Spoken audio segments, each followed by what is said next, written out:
Through the Looking-Glass by Lewis Carroll. Read aloud by Samantha Dunn. Chapter 8. It's My Own Invention. After a while, the noise seemed gradually to die away, till all was dead silence, and Alice lifted up her head in some alarm. There was no one to be seen, and her first thought was that she must have been dreaming about the lion and the unicorn and those queer Anglo-Saxon messengers. However, there was the great dish still laying at her feet, on which she had tried to cut the plum cake. So I wasn't dreaming after all, she said to herself, unless we're all part of the same dream. Only I do hope it's my dream and not the Red King's. I don't like belonging to another person's dream, she went on in a rather complaining tone. I've a great mind to go and wake him and see what happens.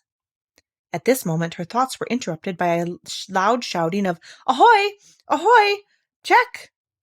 And a knight dressed in crimson armor came galloping down upon her, brandishing a great club. Just as he reached her, the horse stopped suddenly. "You're my prisoner!" the knight cried, as he tumbled off the horse.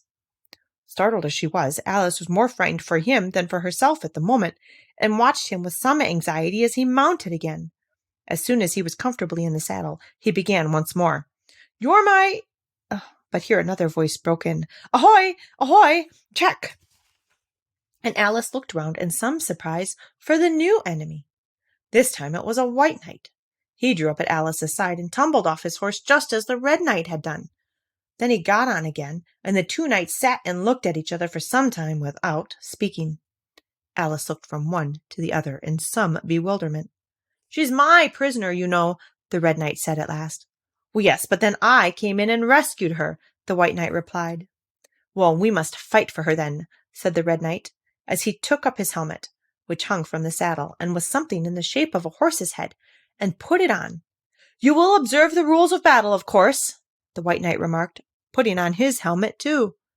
"I always do," said the red knight, and they began banging away at each other with such fury that Alice got behind a tree to be out of the way of the blows. "I wonder now what the rules of battle are," she said to herself, as she watched the fight, timidly peeping out from her hiding place. "One rule seems to be that if one knight hits the other, he knocks him off his horse, and if he misses, he tumbles off himself. And another rule seems to be that they hold their clubs with their arms, as if they were Punch and Judy. What a noise they make when they tumble, just like a whole set of fire irons falling into the fender. And how quiet the horses are! Well, they let them get on and off of them just as if they were tables." Another rule of battle that Alice had not noticed seemed to be that they always fell on their heads, and the battle ended with their both falling off in this way, side by side. When they got up again, they shook hands, and then the red knight mounted and galloped off. "Oh, it was a glorious victory, wasn't it?" said the white knight, as he came up panting. "I don't know," Alice said doubtfully. "I don't want to be anybody's prisoner. I want to be a queen." "Well, so you will when you've crossed the next brook," said the White King. "I'll see you safe to the end of the wood, and then I must go back, you know. That's the end of my move." "Well, thank you very much," said Alice. "May I help you off with your helmet?" It was evidently more than he could manage by himself, however. She managed to shake him out of it at last. "Now one can breathe more easily," said the knight, putting back his shaggy hair with both hands and turning his gentle face and large mild eyes to Alice. She thought she had never seen such a strange-looking soldier in all her life. He was dressed in tin armor, which seemed to fit him very badly, and he had a queer-shaped little deal box fastened across his shoulder, upside down, and with the lid hanging open. Alice looked at it with great curiosity. "I see you're admiring my little box," the knight said in a friendly tone. "It's my own invention, to keep clothes and sandwiches in. You see, I carry it upside down, so that the rain can't get in." "Well, but the things can get out," Alice gently remarked. "Do you know the lid's open?" "I didn't know it," the king said, a shade of vexation passing over his face. "Well, then all the things must have fallen out, and the box is no use without them." He unfastened it as he spoke, and was just going to throw it into the bushes when a sudden thought seemed to strike him, and he hung it carefully on a tree. "Can you guess why I did that?" he said to Alice. Alice shook her head. "In hopes some bees may make a nest in it. Then I should get the honey." "But you've got a beehive, or something like one, fastened to the saddle," said Alice. "Oh, yes, it's a very good beehive," the knight said in a discontented tone. "One of the best kind, but not a single bee has come near it yet. And the other thing is a mouse trap. I suppose the mice keep the bees out, or the bees keep the mice out. I don't know which." "I was wondering what the mouse trap was for," said Alice. "It isn't very likely there should be any mice on the horse's back." "Well, not very likely, perhaps," said the knight. "But if they do come, I don't choose to have them running all about. You see," he went on after a pause, "it's as well to be provided for everything. Well, that's the reason the horse has all those anklets round its feet." "But what are they for?" Alice asked in a tone of great curiosity. "To guard against the bites of sharks," the knight replied.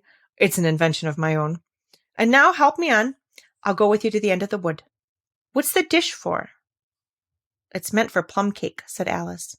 "Oh, we'd better take it with us," the knight said. "It'll come in handy if we find any plum cake. Help me to get it into this bag." This took a very long time to manage, though Alice held the bag open very carefully, because the knight was so very awkward in putting in the dish. The first 2 or 3 times that he tried, he fell in himself instead. "It's rather a tight fit, you see," he said as they got it in at last. "There are so many candlesticks in the bag." And he hung it to his saddle, which was already loaded with bunches of carrots and fire irons and many other things. "I hope you've got your hair well fastened on," he continued as they set off. "Only in the usual way," Alice said, smiling. "Well, that's hardly enough," he said anxiously. "You see, the wind is so very strong here. It's as strong as soup." "Have you invented a plan for keeping the hair from being blown off?" Alice inquired.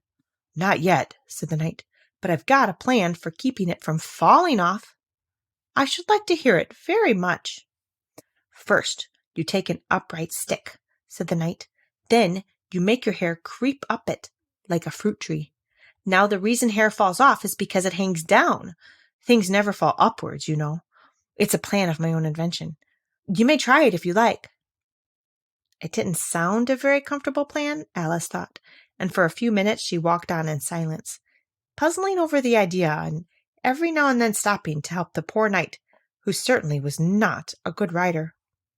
Whenever the horse stopped, which it did very often, he fell off in front, and whenever it went again, which it generally did rather suddenly, he fell off behind. Otherwise, he kept on pretty well, except that he had a habit of now and then falling off sideways, and as he generally did this on the side on which Alice was walking, she soon found that it was best plan not to walk quite close to the horse. "I'm afraid you've not had much practice in riding," she ventured to say, as she was helping him up from his 5th tumble. The knight looked very much surprised, and a little offended at the remark. "What makes you say that?" he asked as he scrambled back into the saddle, keeping hold of Alice's hair with one hand to save himself from falling over on the other side. "Because people don't fall off quite so often when they've had much practice." "I've had plenty of practice," the king said very gravely. "Plenty of practice." Alice could think of nothing better to say than "Indeed," but she said it as heartily as she could. They went on in a little way in silence after this, the knight with his eyes shut, muttering to himself, and Alice watching anxiously for the next tumble. "The great art of riding," the knight suddenly began in a loud voice, waving his right arm as he spoke, "is to keep—" Here the sentence ended as suddenly as it had begun, as the knight fell heavily on the top of his head, exactly in the path where Alice was walking. She was quite frightened this time, and said in an anxious tone as she picked him up, "I hope no bones are broken." "Oh, none to speak of," the knight said, as if he didn't mind breaking 2 or 3 of them. "Oh, the great art of riding, as I was saying, is to keep your balance properly. Like this, you know." He let go of the bridle and stretched out both his arms to show Alice what he meant, and this time he fell flat on his back, right under the horse's feet. "Plenty of practice," he went on repeating, all the time that Alice was getting him on his feet again. "Plenty of practice." "It's too ridiculous," cried Alice, losing all her patience this time. "You ought to have a wooden horse on wheels, that you ought." "Does that kind go smoothly?" the knight asked in a tone of great interest, clasping his arms round the horse's neck as he spoke. just in time to save himself from tumbling off again. Much more smoothly than a live horse, Alice said, with a little scream of laughter, in spite of all she could do to prevent it. I'll get one, the knight said thoughtfully to himself. One or two. Several. There was a short silence after this, and then the knight went on again. I'm a great hand at inventing things. Now, I dare say you noticed, the last time you picked me up, that I was looking rather thoughtful. You were a little grave, said Alice. Well, just then I was inventing a new way of getting over a gate. Would you like to hear it? Oh, very much indeed, Alice said politely. I'll tell you how I came to think of it, said the knight. You see, I said to myself, the only difficulty is with the feet. The head is high enough entirely. Now, first I put my head on top of the gate. Then I stand on my head. Then the feet are high enough, you see. But then I'm over, you see. Yes, I suppose you'd be over when that was done, Alice said thoughtfully. But don't you think it would be rather hard? I haven't tried it yet, the knight said gravely, so I can't tell for certain. But I'm afraid it would be a little hard. He looked so vexed at the idea that Alice changed the subject hastily. What a curious helmet you've got, she said cheerfully. Is that your invention, too? The knight looked down proudly at his helmet, which hung from his saddle. Yes, he said, but I've invented a better one than that, like a sugar loaf. When I used to wear it, if I fell off the horse, it always touched the ground directly, so I had a very little way to fall, you see. But there was the danger of falling into it, to be sure. That happened to me once, and the worst of it was, before I could get out again, the other white knight came and put it on. He thought it was his own helmet. The knight looked so solemn about it that Alice did not dare to laugh. I'm afraid you must have hurt him, she said in a trembling voice, being on the top of his head. I had to kick him, of course, the knight said very seriously, and then he took off the helmet again, but it took hours and hours to get me out. I was as fast as lightning, you know. Oh, but that's a different kind of fastness, Alice objected. The knight shook his head. It was all kinds of fastness with me, I can assure you, he said as he raised his hands in some excitement as he said this, and instantly rolled out of the saddle and fell headlong into a deep ditch. Alice ran to the side of the ditch to look for him. She was rather startled by the fall, as for some time he had kept on very well, and she was afraid that he really was hurt this time. However, though she could see nothing but the soles of his feet, she was very much relieved to hear that he was talking on in his usual tone. All kinds of fastness, he repeated, but it was careless of him to put another man's helmet on. What, the man inside it, too? How can you go on talking so quietly, head downwards? Alice asked as she dragged him out by the feet and laid him in a heap on the bank. The knight looked surprised at the question. What does it matter where my body happens to be? He said. My mind goes on working all the same. In fact, the more head downwards I am, the more I keep inventing new things. Well, now the cleverest thing of the sort that I ever did, he went on after a pause, was inventing a new pudding during the meat course. In time to have it cooked for the next course? Said Alice. Well, not the next course, the knight said in a slow, thoughtful tone. No, certainly not the next course. Then it would have to be the next day? I suppose you wouldn't have 2 pudding courses in one dinner. Well, not the next day, the knight repeated as before. Not the next day. In fact, he went on, holding his head down and his voice getting lower and lower, I don't believe the pudding ever was cooked. In fact, I don't believe that pudding ever will be cooked. And yet it was a very clever pudding to invent. What did you mean it to be made of? Alice asked, hoping to cheer him up, for the poor knight seemed quite low-spirited about it. Well, it began with blotting paper, the knight answered with a groan. Well, that wouldn't be very nice, I'm afraid. Well, not very nice alone, he interrupted, quite eagerly, but you've no idea what a difference it makes in mixing it with other things, such as gunpowder and sealing wax. And here I must leave you. They had just come to the end of the wood. Alice could only look puzzled. She was thinking of the pudding. You're sad, the knight said in an anxious tone. Let me sing a song to comfort you. Is it very long? Alice asked, for she had heard a good deal of poetry that day. "It's long," said the knight, "but very, very beautiful. Everybody that hears me sing it, either it brings the tears into their eyes, or else—" "Or else what?" said Alice, for the knight had made a sudden pause. "Or else it doesn't, you know.